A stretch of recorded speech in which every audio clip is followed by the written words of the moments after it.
सीता मिथिला के योद्धा के अध्याय नंबर 11वें की शुरुआत करने जा रहे हैं। यदि आपने पिछले अध्याय नहीं देखे हैं तो हमारे प्लेलिस्ट सीता मिथिला की योद्धा के अंदर जाकर देख सकते हैं। सीता और समेची किले की बाहरी दीवार के किनारे पर बैठी थी। सीता आगे बढ़कर नगर के चारों ओर की गहरी खाई को देखने लगी। वो बहुत गहरी थी, ऐसा पहली बार नहीं था। जब वह सोच रही थी कि नीचे गिरना कैसा लगता होगा, क्या उससे तकलीफ होती होगी, क्या वो तुरंत ही अपने शरीर को छोड़कर निकल जाएगी, क्या वो सच में मुक्त हो जाएगी, मृत्यु के बाद क्या होगा। ये बचकाने सवाल उसके मन में क्यों आ रहे थे। सीता खामोशी को तोड़ते हुए समीची फुसफुसाई। वो काफी देर से साथ बैठी थी। उन दोनों के बीच कोई बात नहीं हुई थी क्योंकि विचलित सीता की नजरें दीवार के पार लगी हुई थी। समीची सीता का दर्द समझ सकती थी। आखिरकार अपनी माँ की मृतदेह को अग्नि दिए अभी एक ही दिन तो बीता था। अपनी हाल ही में कम हुई लोकप्रियता के बावजूद भी लगभग पूरे साम्राज्य में अपनी रानी सुनैना के लिए शोक मनाया जा रहा था। सिर्फ सीता ही नहीं बल्कि पूरे मिथिला ने अपनी माँ खो दी थी। सीता ने जवाब नहीं दिया। सीता अचानक से चेतना ने साथ दिया।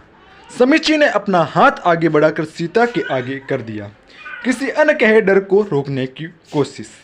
बुरे ख्यालों की ताकत को समीची बहुत अच्छी तरह समझती थी। सीता ने ना में सिर हिलाया, अनावश्यक सवालों को अपने मन से झटकते हुए। समीची फिर से फुसफुसाई। सीता ने बेध्यानी से कहा, खुद से ही। माँ हमेशा की तरह सही थी। मुझे एक साथी की जरूरत है। मैं अपने कर्मों को पूरा करूंगी, लेकिन मैं इसे अकेले नहीं कर सकती। मुझे एक साथी की जरूरत है। समीची की सांस अटक गई। ये सोचते हुए कि सीता ने उनके लिए कोई योजना बनाई थी। उन्होंने सोचा कि सीता उसी बारे में बात कर रही थी जो सुनैना भी मिथिला के लिए चाहती थी और जो मरती हुई रानी के कर्मों ने उनसे कहलवाया था। लेकिन वास्तव में सीता उससे जूझ रही थी जो काम उन्हें मल्लपुत्र प्रमुख ने सौंपा था। सीता ने अपने बाएं हाथ की हथेली पर पड़े निशान को छुआ, खून से ली गई उस शपथ को याद करते हुए जो विश्वामित्र ने उन्हें दिलाई थी। उन्होंने खुद से कहा, मैं प्रभु रुद्र और प्रभु परशुराम की सौगंध लेती हूँ। समीची ने ध्यान नहीं दिया था कि सीता ने पहली बार प्रभु परशुराम के नाम पर शपथ ली थी। आमतौर पर राजकुमारी हमेशा प्रभु रुद्र के नाम की शपथ लेती थी, लेकिन वो कैसे इस बदलाव पर ध्यान दे सकती थी। उनके अपने विचार भी मंटे हुए थे अपने प्रभु इरैया के नाम पर। क्या सीता मुझे मिथिला में सहायक अध्यक्ष बनाना चाहती थी? इरैया कृपा करें, इरैया प्रसन्न होंगे। सुनैना की मृत्यु को साल भर हो गया था। 16 साल की सीता ने राज्य के प्रशासन को भली प्रकार से संभाल लिया था। उन्होंने अपना शासन सुनैना की सलाह पर बनाए गए प्रशासक दल से ही चलाया और अपनी माँ की प्रणाली और संस्थान को सर्वोपरि रखा। उन्होंने अपनी तरफ से बड़ा बदलाव सिर्फ समीची को पुलिस प्रमुख बनाने का ही किया था। ऐसा भी भूतपूर्व प्रमुख के अचानक दिल का दौरा पड़ने से हुई मृत्यु की वजह से करना पड़ा। मल्लपुत्र कप्तान जटायु अपनी बात रखते हुए अपने सैनिकों के साथ सीता की परछाई बने हुए थे। उन्हें सीता का अंगरक्षक बनने का कार्य सौंपा गया था। सीता को इस अतिरिक्त सुरक्षा की जरूरत महसूस नहीं होती थी, लेकिन एक परछाई को भला कोई कैसे हटा सकता था। दरअसल उन्हें जटायु की गुंजारिश मानते हुए मिथिला के पुलिस बल में भी कुछ मल्लपुत्र सैनिकों को भर्ती कराना पड़ा था। उनकी वास्तविक पहचान सबसे छिपाई गई थी, यहाँ तक कि समीची से भी। वो सीता के पीछे रहते थे हमेशा। पिछले साल में सीता जटायु पर बहुत भरोसा करने लगी थी, लगभग एक भाई की तरह। वह मल्लपुत्रों के उन वरिष्ठ अधिकारियों में से थे जिनसे सीता की नियमित रूप से बात होती थी और एकमात्र ऐसे इंसान थे जिनके साथ वो अपनी विष्णु भूमिका की जिम्मेदारियां पर बात कर सकती थी। मुझे भरोसा है कि आप समझोगे हैं न जटायु जी? सीता ने पूछा। सीता और जटायु मिथिला से 1 घंटे दूर एक खाली पड़े चूड़ी के कारखाने में थे। सीता के मल्लपुत्र अंगरक्षक उनके साथ आए थे मिथिला के पुलिस बल के रूप में। जटायु ने उन्हें बताया था कि विश्वामित्र उनके अगस्त्यकूटम आने की राह देख रहे थे। मल्लपुत्रों की राजधानी अगस्त्यकूटम भारत के सूर्य दक्षिण में एक गुप्त नगर था। उन्हें वहां उनकी भूमिका के लिए कुछ समय प्रशिक्षण दिया जाना था। उसके बाद अगले कुछ साल वो अपने गृह नगर मिथिला में रह सकती थी, जिनमें आधे साल उन्हें सप्त सिंधु की भूमि को समझने के लिए घूमने में बिताने थे। हालांकि सीता ने जटायु को बताया था कि वो अभी मिथिला छोड़ने के लिए तैयार नहीं है। अभी वहां बहुत सा काम किया जाना बाकी है। मिथिला को स्थापित और सुरक्षित करना था। कुछ ध्वज की मिल रही धमकियों के सामने अभी कुछ भी काम नहीं किया जा सका था। हाँ मेरी बहन, जटायु ने कहा, मैं समझता हूँ आपको मिथिला में अभी कुछ साल और बिताने होंगे। मैं ये संदेश गुरुजी तक पहुँचा दूंगा। मुझे यकीन है कि वो भी समझ जाएंगे। दरअसल यहाँ पर किया गया आपका काम भी तो एक तरह से आपके मकसद का प्रशिक्षण ही है। धन्यवाद, सीता ने कहा। उन्होंने उनसे कुछ ऐसा पूछा जो वो कब से पूछना चाह रही थी। वैसे मैंने सुना था कि अगस्त्य कूटम रावण की लंका के बहुत नज़दीक हैं। क्या ये सच है? हाँ है तो, लेकिन आप चिंता मत करें, आप वहां पूरी तरह सुरक्षित रहोगी। वह एक गुप्त नगर है और रावण उसके बारे में जानते हुए भी वहां हमला करने की हिम्मत नहीं करेगा। सीता को अगस्त्य कूटम की सुरक्षा की चिंता नहीं थी। उन्हें कोई और बात परेशान कर रही थी, लेकिन उन्होंने आगे कोई और सफाई नहीं मांगने का फैसला किया, कम से कम अभी के लिए।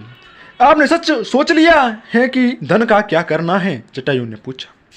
मल्ल पुत्रों ने मिथिला को 1000 स्वर्ण मुद्राओं की बड़ी राशि दान में दी थी, जिससे सीता तेजी से मिथिला में अपना अधिकार स्थापित कर सकी। वैसे तो मल्ल पुत्रों के लिए यह उतनी बड़ी राशि नहीं थी, लेकिन मिथिला के लिए छप्पर फाड़ कर प्राप्त होने वाली मदद थी। मल्ल पुत्र इसे धर्मार्थ दान कहते हैं, जो ज्ञान को संप्रीत और ऋषियों का सम्मान करने वाले नगर को दिया जाता था। किसी को भी इस आकस्मिक मदद से आश्चर्य नहीं हुआ था। महान ऋषि क्यों संत राजा जनक की ज्ञान नगरी का पोषण नहीं करना चाहोगे? दरअसल मिथिला में अक्सर मल्ल पुत्रों का आना जाना लगा रहा था और खुद महर्षि विश्वामित्र भी कई बार उनके नगर में आए थे। 2 संभावित परियोजनाएं थी जिनमें निवेश किए जाने की जरूरत थी। एक तो उस सड़क का निर्माण जो मिथिला को संकस्या से जोड़ती, और दूसरी परियोजना भी झुंगियों के स्थान पर सस्ते, स्थायी और रहने योग्य घरों का निर्माण। सड़क से व्यापार को बढ़ावा मिलेगा, जटायु ने कहा। जो नगर के लिए और संपदा लेकर आएगा, यह मुनाफे का निवेश रहेगा। हाँ, लेकिन ये संपदा अधिकांश पहले से ही धनी लोगों के खाते में जाएगी। हो सकता है उनमें से कुछ अपनी संपदा के साथ व्यापार को प्रोत्साहित करने वाले दूसरे नगरों में ही रहने चले जाएं। सड़क बनने से हमारी संकस्या के बंदरगाहों पर निर्भरता खत्म नहीं हो जाएगी, न ही मेरे चाचा की मिथिला की आपूर्ति बंद कर देने की चाहत को कम कर पाएगा। हमें आत्मनिर्भर और स्वावलंबी होना पड़ेगा। सच है, दूसरी ओर झुंगियों के पुनर्निवास की परियोजना गरीब लोगों को स्थायी घर मुहैया करवाएगी। इससे शहर के मुख्य द्वारों की गंदगी भी साफ हो जाएगी और यातायात के लिए खुली जगह भी मिल जाएगी। हम और आपको गरीबों की वफादारी भी मिल जाएगी। उनका मिथिला में बहुमत है। उनकी वफादारी आपके लिए बहुत उपयोगी साबित होगी बहन। सीता मुस्कुराई। मुझे नहीं लगता कि गरीब हमारे हमेशा वफादार रहते हैं। जो वफादारी में समर्थ हैं वफादार रहेंगे, जो नहीं हैं वो नहीं होंगे। भले ही मैं उनके लिए कुछ भी कर लूं, चाहे जो भी हो, हमें गरीबों की मदद करनी ही चाहिए और इस परियोजना से बहुत से रोजगार भी पैदा होंगे, जिससे स्थानीय लोग उत्पादक कार्यों से जुड़ सकेंगे। ये अच्छा रहेगा। सच है, मेरे पास इस परियोजना से जुड़े कुछ दूसरे विचार भी हैं जो स्वावलंबन बढ़ाने में कारगर होंगे। कम से कम खाने और दूसरी जरूरतमंद चीजें तो पूरी हो जाएगी। मुझे लगता है आपने पहले ही मन बना लिया है। हाँ, लेकिन मुझे लगता है कि अंतिम रूप से कोई भी निर्णय लेने से पहले किसी और से सलाह मशवरा कर लेना चाहिए। मेरी माँ भी ऐसा ही करती थी। वो उल्लेखनीय महिला थी। हाँ, वो तो थी। सीता मुस्कुराई। वह एक पल झिंझकी, जटायु को ध्यान से देखा और फिर दूसरा संवेदनशील मुद्दा उठाया। जटायु जी, अगर मैं आपसे एक सवाल पूछूं तो आप बुरा तो नहीं मानेंगे? जब भी आपका मन करे आप पूछ सकती हैं, महान विष्णु, जटायु ने कहा। मैं कैसे जवाब नहीं दूंगा? महर्षि विश्वामित्र और महर्षि वशिष्ठ के बीच क्या समस्या है? जटायु खेदपूर्वक मुस्कुराए। आप में उन चीज़ों को खोजने की खास योग्यता है जो चीज़ें वो चीज़ें जो गुप्त ही रहनी चाहिए। सीता शांत निर्मलता से मुस्कुराई। यह मेरे सवाल का जवाब नहीं है जटायु जी, नहीं, ये जवाब नहीं है बहन जटायु हंसा।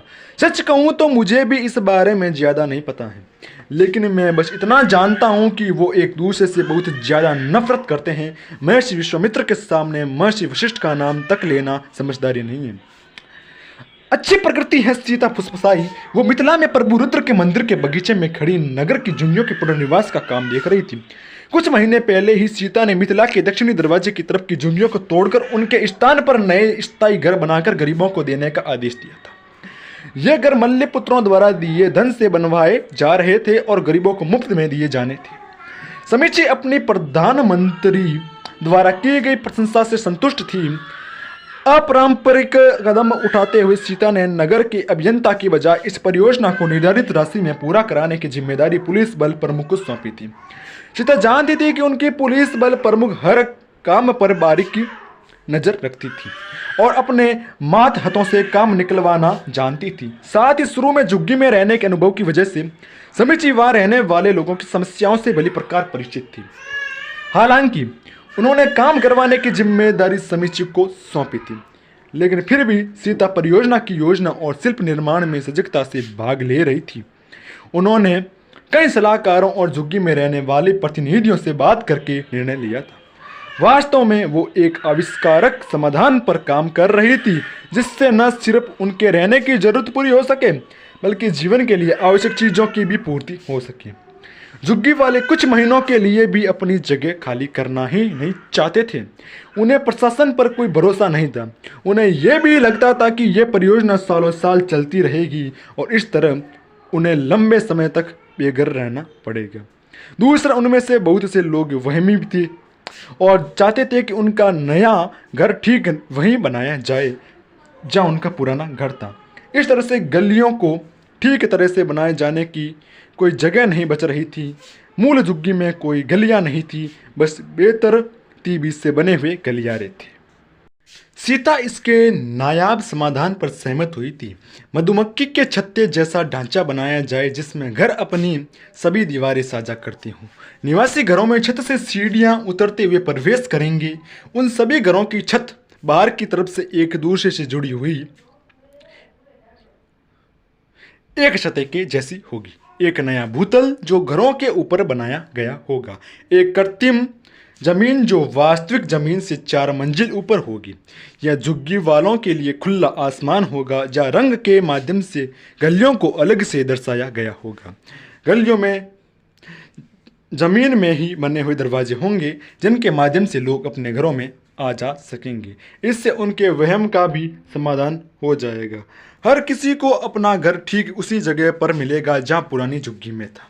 और क्योंकि मधुमक्खी के छत्ते की संरचना नीचे 4 तल तक विकसित थी, तो वास्तव में प्रत्येक निवासी को 4 कमरे मिले, पहले की तुलना में कहीं ज़्यादा स्थान। इसकी छत्ते के समान संरचना के कारण ही समीची इसे अनौपचारिक रूप से मधुकर निवास नाम दिया। सीता को यह नाम इतना पसंद आया कि उन्होंने इसे औपचारिक नाम घोषित कर दिया।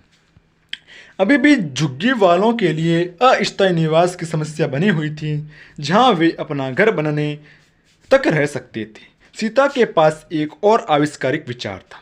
उन्होंने किले की दीवार के बाहर की खाई को झील में तब्दील करा दिया था, जहां बरसात का पानी जमा किया जा सके जो खेती में काम आ पाए। बाहरी और अंदरूनी दीवार के बीच के गैर रियासी क्षेत्र का कुछ भाग झुग्गी वालों को सौंप दिया गया। वहां से बांस और कपड़े के माध्यम से अस्थायी निवास बनाकर रह सकते थे। बाकी की जगह का इस्तेमाल खाद्य पदार्थ, सूत और जड़ी बूटी उगाने में कर सकते थे। यह नई जमीन मधुकर निवास में जाने के बाद भी उन्हीं की रहने वाली थी। इसके कई फायदे थे। पहला तो बाहर और अंदरूनी दीवार के बीच का जो क्षेत्र सुरक्षा कारणों से इस्तेमाल नहीं हो पाता था, उसका अब बेहतर उपयोग किया जा सकता था। कृषि उत्पादकता बढ़ेगी। इससे झुग्गी वालों को अतिरिक्त कमाई का साधन मिलेगा। नगर में ही कृषि विकसित करने से हमले के समय में भी खाद्य सुरक्षा का आश्वासन रहेगा। वैसे भी अविकसित मिथिला पर शायद ही कोई हमला करता। सबसे ज़्यादा महत्वपूर्ण मिथिलावासी इससे खाने, औषधि और दूसरी चीज़ों में स्वावलंबित हो पाएंगे। इससे संकस्या के पोत नगर पर उनकी निर्भरता भी कम होगी। समीची ने सीता को चेताया था कि इससे नाराज होकर कुशध्वज पर उन सैन्य आक्रमण कर सकता था, लेकिन सीता को इसमें संदेह था। मिथिला के संत राजा पर सैन्य आक्रमण को राजनीतिक रूप से सही ठहराना उनके चाचा के लिए मुश्किल होता। इससे संभवतः संकस्या के नागरिकों के बीच भी विद्रोह हो सकता था। इसके बावजूद भी किसी भी बुरे समय के लिए तैयार रहने में ही समझदारी होती है। सीता हमेशा से बाहरी खाई से नगर की पानी की आपूर्ति को लेकर असहज थी। किसी भी हमले के समय दुश्मन बाहर से पानी में जहर मिलाकर अव्यवस्था उत्पन्न कर सकता था। उन्होंने नगर के अंदर ही पानी की गहरी झील खोदने का आदेश दिया। इसके लिए उन्होंने नगर की 2 दीवारों की सुरक्षा का भी हवाला दिया। उन्होंने नगर के केंद्र में एक व्यवस्थित बाजार का प्रबंधन कराया, जहां एक जैसे स्थायी खोमचे बनाकर विक्रेताओं को दिए गए। इससे स्वच्छता और अनुशासन मुमकिन हो सका। बिक्री बढ़ी, साथ ही चोरी और बर्बादी में कमी आई। इससे कीमतों के चक्र में बढ़ोतरी होकर व्यवसाय में उन्नति हुई। इन सब कामों से सीता की लोकप्रियता नाटक के रूप से बढ़ गई। कम से कम गरीबों के बीच तो उनकी जिंदगी में वास्तव में सुधार हुआ था, और इसकी जिम्मेदार युवा राजकुमारी थी। मैं जानता हूं कि मैं वाकई हैरान हूं, जटायु ने कहा। मुझे उम्मीद नहीं थी कि पुलिस प्रमुख इतनी होशियारी से निर्माण कार्य की देखरेख कर मधुकर निवास का काम जल्दी से पूरा करा लेंगी। सीता जटायु के साथ नगर की सीमा पर बैठी थी। दिन का 3रा पहर था। सूरज आसमान में पूरी गरिमा से शोभित था। वह मुस्कुराई। बेशक समुची प्रतिभाशाली हैं। हाँ, लेकिन सीता ने उन्हें देखकर त्यों याद चढ़ाई। लेकिन क्या जटायु जी, कृपया मुझे गलत मत समझिएगा। महान विष्णु, यह आपका साम्राज्य है, आप यहाँ की प्रधानमंत्री हैं, और हम मल्य पुत्रों को अपने साथ पूरे देश की भी चिंता है, सिर्फ मिथिला की ही नहीं। आप कहना क्या चाहते हैं जटायु जी? सीता ने बीच में टोका। आप जानते हैं मुझे आप पर पूरा भरोसा है। कृपया खुलकर बोलिए। आपके पुलिस बल में मेरे लोग दूसरे अधिकारियों से बात कर रहे थे। वो बातें समीची के बारे में थी उनके। सीता ने आह भरी। जानती हूँ उसे आदमियों में कुछ समस्या है। बात समस्या से ज़्यादा आदमियों से नफरत की है। इसका जरूर कोई कारण होगा। किसी आदमी ने उसका, लेकिन किसी एक आदमी की वजह से सभी आदमियों से नफरत करना अस्थिर व्यक्तित्व की निशानी है। भले ही उसका जो भी अपराध रहा हो। विपरीत पक्षपात भी पक्षपात हैं, विपरीत जातिवाद भी जातिवाद है, विपरीत लैंगिकवाद भी लैंगिकवाद है। मैं सहमत हूँ। अगर वो अपनी भावनाएं अपने तक ही रखती तो कोई बात नहीं थी, लेकिन उनका पूर्वाग्रह उनके काम पर असर डाल रहा था। आदमियों को अनुचित रूप से लक्ष्य बनाया जा रहा था। आप किसी विद्रोह को पनपने देना नहीं चाहेगी। वह मुझे अपने काम के बीच नहीं आने देती, लेकिन मैं फिर भी सुनिश्चित करूंगी कि उसकी नफरत का असर उसके काम पर न पड़े। मैं कुछ करूंगी। मुझे आपके बेहतर हित की चिंता है महान विष्णु। इस बात को लेकर मुझे कोई शंका नहीं है कि वो आपकी वफादार है। शायद इसकी यही वजह है कि मैं आदमी नहीं हूँ। जटायु खुलकर हंस दिए।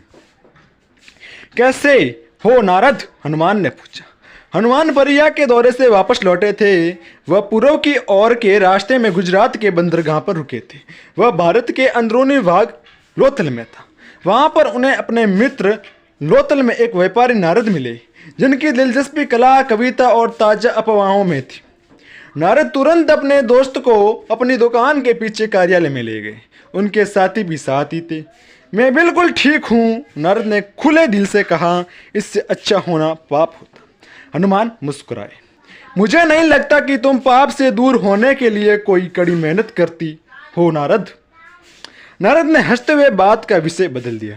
सामान्य आपूर्ति मेरे दोस्त, तुम्हारे और तुम्हारे समूह के लिए। पर यहाँ से एक छोटी सी टुकड़ी हनुमान के साथ सफर कर रही थी। हाँ, धन्यवाद। नारद ने अपने सहायक को बुलाकर उसे कुछ निर्देश दिए। और मैं एक और बात के लिए शुक्रिया कहना चाहूँगा। हनुमान आगे बोले। ये न पूछने के लिए कि मैं कहाँ जा रहा हूँ। वाक्य अपने आप में बहुत बड़ा प्रलोभन था, खासकर नारद के लिए। वो खुद ब खुद ही जाल में फंस गए थे। मैं क्यों पूछूंगा भला? मैं पहले ही जानता हूं कि तुम गुरु वशिष्ठ से मिलने जा रहे हो। वशिष्ठ अयोध्या साम्राज्य के राजगुरु थे। सबको पता था कि वो अयोध्या के चारों राजकुमारों राम, भरत, लक्ष्मण और शत्रुघ्न को अपने गुरुकुल में प्रशिक्षण और शिक्षा देने के लिए गए थे। हालांकि गुरुकुल का स्थान किसी को भी नहीं पता था। हनुमान ने नारद को घूरा बिना कुछ कहे। चिंता मत करो मित्र, नारद ने मुस्कुराते हुए कहा।